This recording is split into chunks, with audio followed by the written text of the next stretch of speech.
অনেকে অজুর পর অজুর পানি মোছেন না। জিজ্ঞেস করলে বলে অজুর পানি বরকতময়, এজন্য শরীরে শুকাচ্ছি। তাদেরই বক্তব্য কতটুকু সঠিক? গামছা গায়ে দিয়ে নামাজ পড়া যাবে কিনা? দুই স্ত্রী নিয়ে এক ঘরে একই বিছানায় ঘুমানো যাবে কিনা? আমি অনেক চিকন, আমার স্বামী মোটা মেয়ে পছন্দ করে, আমি কি মোটা হওয়ার জন্য ওষুধ খেতে পারবো?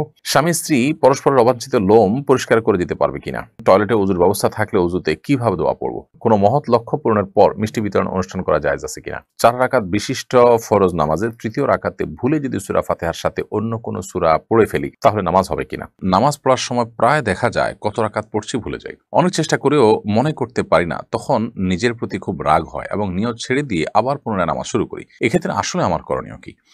সাবের আহমেদ আপনি লিখেছেন, কোনো মহৎ লক্ষ্য পূরণের পর মিষ্টি বিতরণ অনুষ্ঠান করা জায়েজ আছে কিনা?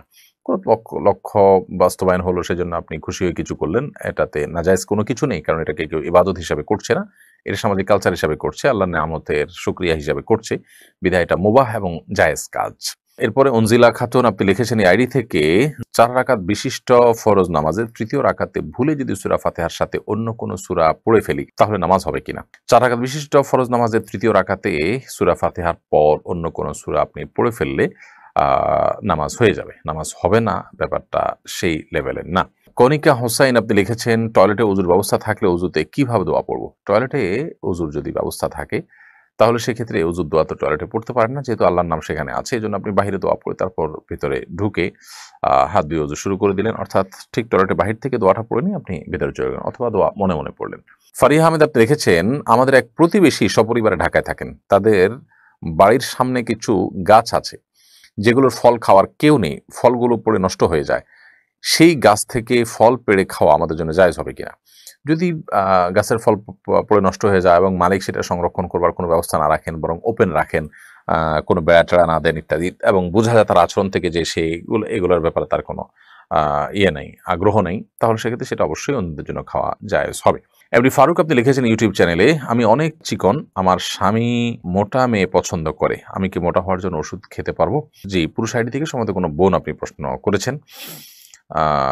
মোটা হওয়ার জন্য, মোটা তাজা হওয়ার জন্য কোনো ঔষধ গ্রহণ করলে সেটি যদি স্বাস্থ্যের জন্য ক্ষতিকর দিক থাকে, তাহলে ডেফিনেটলি সেটি গ্রহণ করা যাবে না, কারণ মানুষ নিজের স্বাস্থ্যকে ধ্বংসের দিকে ঠেলে দেওয়ার মতো কোনো কাজ করলে সেটি ইসলামের দৃষ্টিকোণ থেকে জায়েজ হয় না, সেটা গুনাহের কাজ হয়, বিধায় এটি করা যাবে না। আবার সেই সাথে এও আমাদের মাথায় রাখতে হবে যে মোটা হওয়া এটা তো আসলে কোনো ভালো জিনিস না। তুলনামূলকভাবে একটু আপনার খুব বেশি চিকন হলে সেটা যাতে না হয়, সেটা যদি চান কেউ, তাহলে সেক্ষেত্রে খাবার-দাবার, খাদ্যাভ্যাস এগুলো একটু পরিবর্তন করলেই হয়তো পরিবর্তন হতে পারে। সেই পন্থাটা আপনি অবলম্বন করতে পারেন। আর যদি কোনো ওষুধে সাইড ইফেক্ট না থাকে, সাধারণত এই সমস্ত ওষুধের সাইড ইফেক্ট থাকেই থাকে। যদি এরকম কিছু থাকে, সাইড ইফেক্ট নাই, নিশ্চিত হতে পারেন আপনি, তাহলে সেটা গ্রহণ করলে কোনো অসুবিধা নেই। ইমাম যদি শেষ রাকাতে সূরা নাস পড়েন, তাহলে যাদের নামাজ ১ রাকাত ছুটে গেছে তারা কোন সূরা মেলাবেন?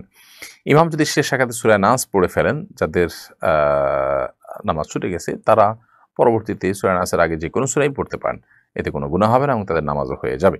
2 স্ত্রী নিয়ে এক ঘরে একই বিছানায় ঘুমানো যাবে কিনা? যদি কারোর একাধিক স্ত্রী থাকে এবং তাদের সাথে একই সাথে তিনি শোন, যেহেতু শরিয়ার কোনো বিধান লঙ্ঘন হচ্ছে না এবং মানে এদের মধ্যে পারস্পরিক পর্দাও নেই, অতএব এটি জায়েজ আছে।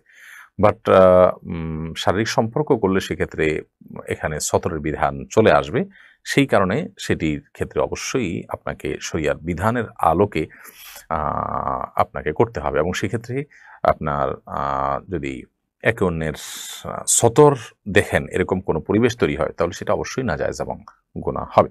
শাহ আলম লিখেছেন, জানাজার নামাজে যদি কেউ মাসবুক হয়, যদি এক বা একাধিক তাকবীর ছুটে যায়, তাহলে করণীয় কি? তাহলে ইমামের সাথে যে তাকবীর আপনি পেয়েছেন, একটি বা দুটি, সেটি আপনি দিবেন। এরপরে যেগুলো ছুটে গেছে, ইমামের সালাম ফেরানোর সময় আপনি সালাম না ফিরিয়ে আপনি বাকি তাকবীরগুলো দিয়ে নামাজ যেরকম ছুটে গেলে আপনি পড়েন, সেরকম যেগুলো ছুটে গেছে সেগুলো পড়ে তারপর আপনি সালাম ফিরিয়ে নামাজ শেষ করবেন। এমনি রুবেল আপনি আমাদের ইউটিউব চ্যানেলে প্রশ্ন করেছেন, নামাজ পড়ার সময় প্রায় দেখা যায় কত রাকাত পড়ছি ভুলে যাই, অনেক চেষ্টা করেও মনে করতে পারি না, তখন নিজের প্রতি খুব রাগ হয় এবং নিয়ত ছেড়ে দিয়ে আবার পুনরায় নামাজ শুরু করি। এক্ষেত্রে আসলে আমার করণীয় কি? নামাজ পড়ার সময় কত রাকাত পড়েছি এটা নিয়ে ভুলে যাওয়া, এটা আমাদের সমাজে এখন একটা ব্যাপক মানুষের মধ্যে এই সমস্যা দেখা যায়, এবং এই সমস্যার মূল কারণ হলো যে আমাদের মনোসংযোগ এখন আর আমরা কোথাও খুব বেশি সময় ধরে রাখতে পারি না। এটা বড় ধরনের একটা অবনতি আমাদের বলতে পারি। তো এর কারণে কোনো কাজে সফলতা পাওয়া অনেক কঠিন হয়, কারণ মনোসংযোগ ছাড়া কোনো কিছুতেই মানুষ অগ্রসর হতে পারে না। তো এই পর্যায়ে আপনি যদি নামাজের মধ্যে মনোযোগ ধরে রাখতে চান, তাহলে সেক্ষেত্রে নামাজের মনোযোগ ধরে রাখার উপায়গুলো আপনাকে অবলম্বন করতে হবে। আ মোবাইল ইত্যাদির ব্যস্ততা নামাজের অনেক আগে থেকে বন্ধ করে ফেলতে হবে। নামাজে পূর্ণ মনোযোগী হওয়ার চেষ্টা করতে হবে। প্রতিটা রুকুন খুব দীর্ঘ সময় নিয়ে করার চেষ্টা করতে হবে। কি পড়ছি, কি বলছি নামাজে সেগুলো বুঝে, বুঝে পড়ার চেষ্টা করতে হবে। এগুলা লক্ষ্য রাখতে হবে ইনশাআল্লাহ। এখন কত রাকাত পড়েছেন এটা নিয়ে যদি আপনি দ্বিধায় পড়ে যান, তাহলে সেক্ষেত্রে আ আপনি দেখবেন আপনার মনের প্রাবল্য কোন দিকে হয়। আ যদি আপনার মন কোনো একটাকে সায় দেয় যে আমার মনে হচ্ছে আ এইটা হওয়ার সম্ভাবনা অনেক বেশি। অর্থাৎ আ উম ধরা যাক ৩ এবং ৪ নিয়ে সন্দেহ হচ্ছে। তো ৪ হওয়ার সম্ভাবনাই বেশি। তাহলে আপনি ৪ কেই ধরে নিবেন এবং শেষে সিজদা সাহু দিয়ে নিবেন।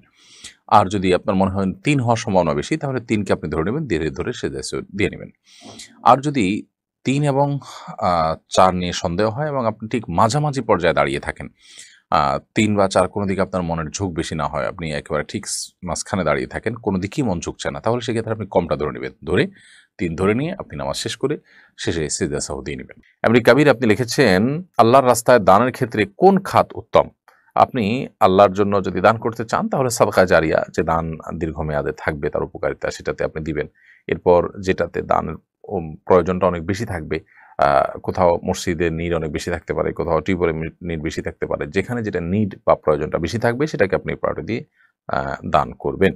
অনেকে প্রিয় মানুষের কবরের পাশে নিজের কবর দেওয়ার জন্য ওসিয়ত করেন। পাশাপাশি ২ কবরের বাসিন্দারা কি পরস্পরকে দেখতে পারেন? তারা কি পরস্পরের মধ্যে কথা বলতে পারেন? দেখুন, কবরে আ পাশাপাশি থাকার মধ্যে বাহ্যিক দৃষ্টিকোণ থেকে কোনো কল্যাণ নেই।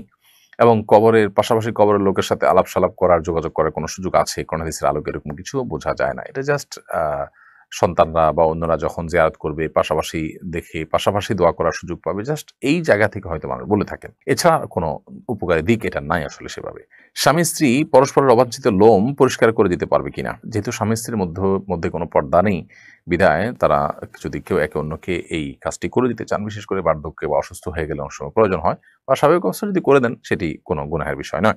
আব্দুর রহমান লিখেছেন, গামছা গায়ে দিয়ে নামাজ পড়া যাবে কিনা? নামাজ তো হয়ে যাবে, কিন্তু অবশ্যই ত্রুটিপূর্ণ হবে। নামাজের কোয়ালিটি নষ্ট হবে, কারণ আপনি গামছা গায়ে দিয়ে নিশ্চয়ই গুরুত্বপূর্ণ কোনো ব্যক্তির সঙ্গে সাক্ষাৎ করতে যাবেন না। বিধায় এটা আপনার নামাজের যে মর্যাদা সেটাকে নষ্ট করে। অনেকে অজুর পর অজুর পানি মোছেন না। জিজ্ঞেস করলে বলে অজুর পানি বরকতময়, এজন্য শরীরে শুকাচ্ছি। তাদেরই বক্তব্য কতটুকু সঠিক? অজুর পানি আমরা শুকাবো কিনা?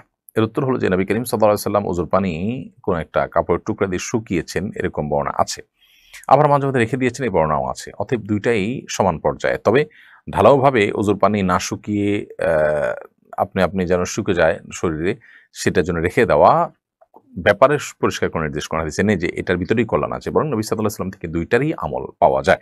আমরা যে কথাগুলো জানলাম, শুনলাম, বুঝলাম, আল্লাহ তাআলা আমাদেরকে সেগুলো আমল করার তৌফিক দান করুন।